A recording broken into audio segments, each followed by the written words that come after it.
Hi guys. Okay, I've got to say this lighting is absolutely okay, I'm not going to swear. This lighting is crazy. I'm literally moved now, so we are literally, I've got to stop saying literally.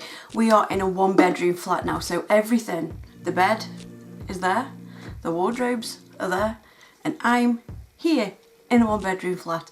But it's a massive bedroom, so you know, you've got to make things work. Needed to change. The noise in the other place was horrific. The neighbours were crazy. Oh my god. We are so much happier here, but obviously I've got to do my nails somewhere, so here I am. So I have got a little story time for you. I know I haven't been on this channel for a while, and things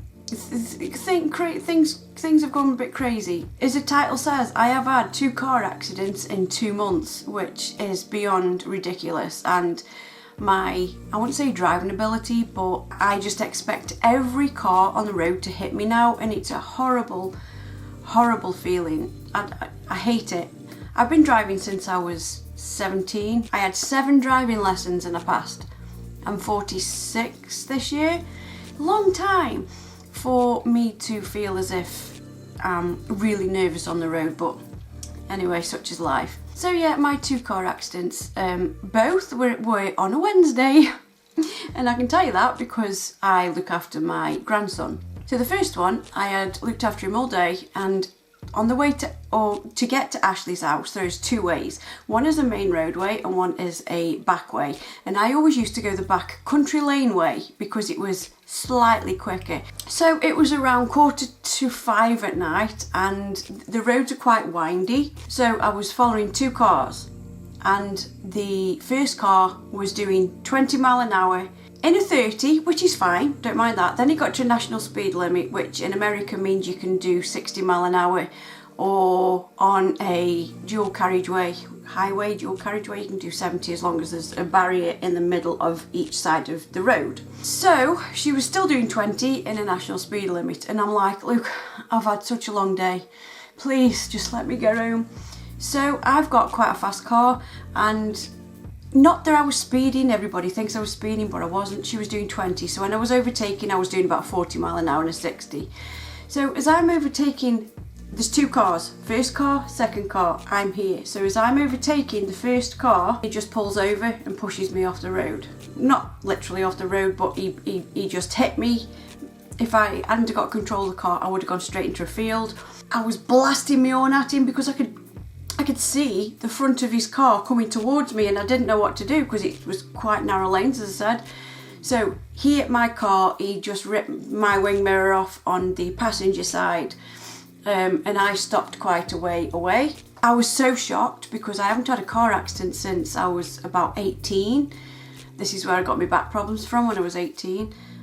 Somebody wanted to commit suicide, so they decided to hit me. Anyway, that's a whole different story. So I was in my car, and them 2 were out talking already. Don't know what about, obviously. So I got out of my car after about 2 minutes, and I walked down to him because it was quite away from where I stopped.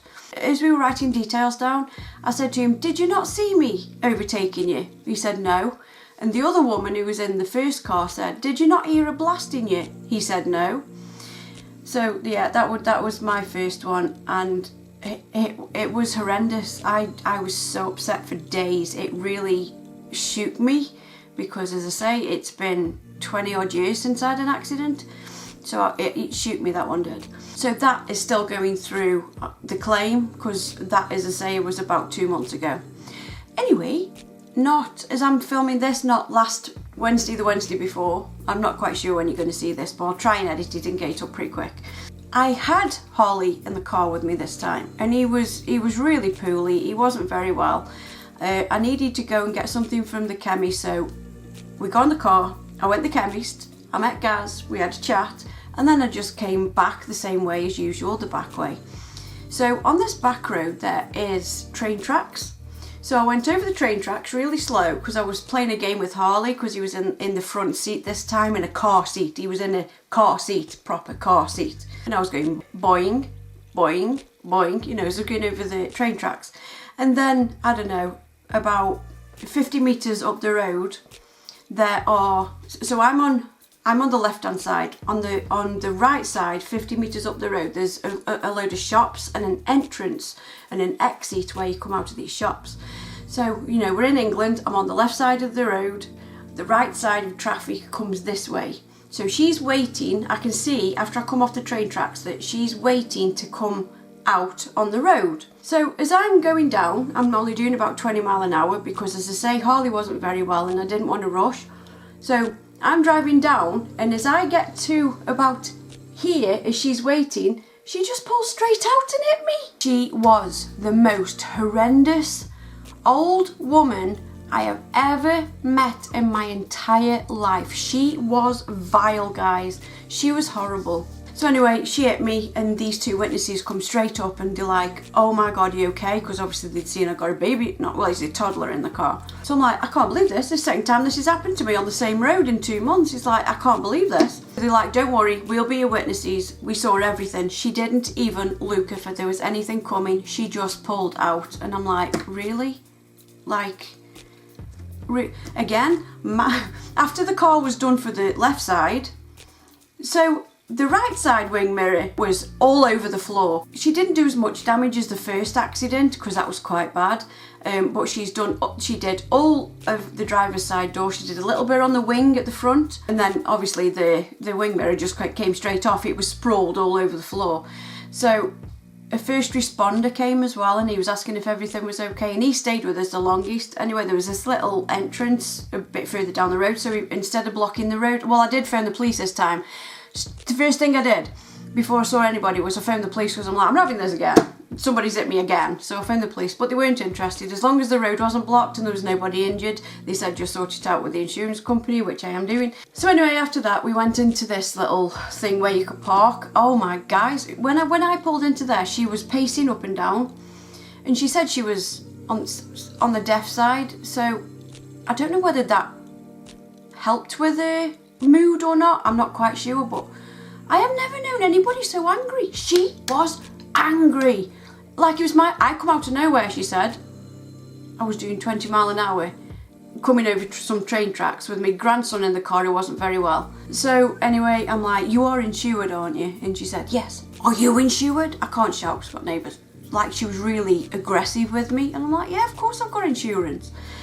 Anyway, so she didn't even want to give me her name, which I thought was pretty weird. She would not let me take photographs of the car. I'd learned from the first time 2 months ago. You know, you learn things as you go along, to take pictures of these things. She won't let me. She kept standing in front of the place where I wanted to take a picture of a car and stuff, and she won't let me. She says, if you take any pictures of my property, I'm going to phone the police. And I'm like, how can you possibly phone the police? And the first responder was like, I'm just as stumped as you are. So anyway, I didn't end up taking any pictures, but it was totally her fault anyway. And I got these witnesses, so I wasn't too bothered. And the one thing she did, which really... Anyway, I don't know where I left off. Where did I leave off? Oh, that was it. So the other thing she did was, when she was writing my number plate down, she went on my bonnet, and bearing in mind I couldn't find any paper, so I got a receipt from a shop.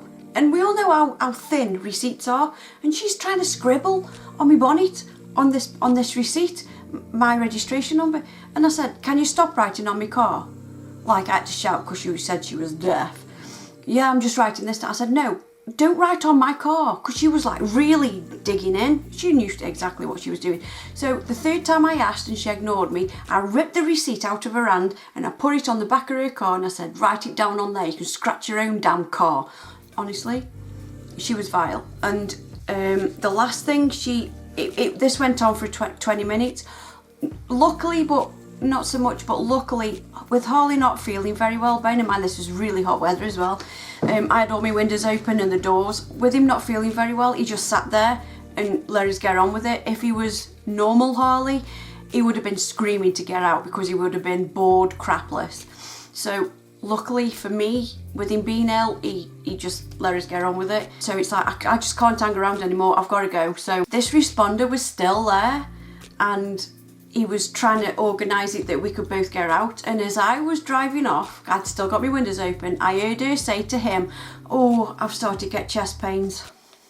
Oh, how much bullshit can one person come up with, seriously? But all the way through, she felt fine. I don't believe it for 1 second.